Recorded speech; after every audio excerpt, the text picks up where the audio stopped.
Horse we are all looking forward to seeing there. He took everybody's breath away, not least of all his jockey Barry Geraghty. Was when we saw Sprinter Sacre clocking up his third win at Newbury recently. Well, I think you're right when you say clocking up, because that's the really relative thing about him. He hasn't beaten anything.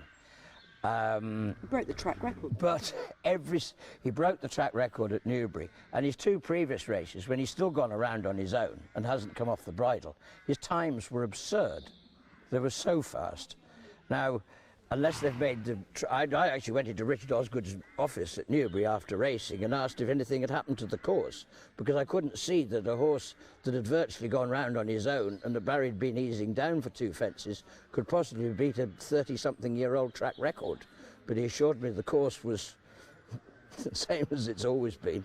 He must be a horse that I think you've actually compared him to the early days of Remittance Man. I read a quote somewhere, but you know, he's a horse. I mean, you just can't fail to get excited about him. Well, he's a bit of a show-off, isn't he? Yeah.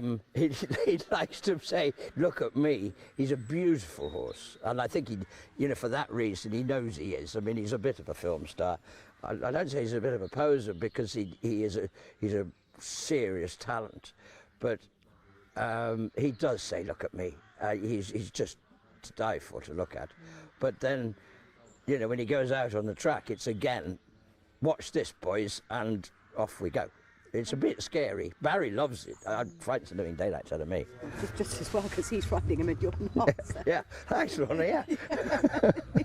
But we always see him. He races keenly, but I think that's because he's just too good. He could always. Well, he just wants to. Yeah, his jumping is so exuberant that he's just going to do that every time. But if you're going to make 3 lengths at every fence, then you've got to put it in the bank and say thank you very much. There's no point in giving it back and then having to make the ground up again. If somebody would like to give him a lead, great. I mean, and if they don't, then he'll have to do his own thing. Tactics really are, you don't really mind. He's only going to go his own gallop, and if they're not going to go fast enough, he could just lob along in front.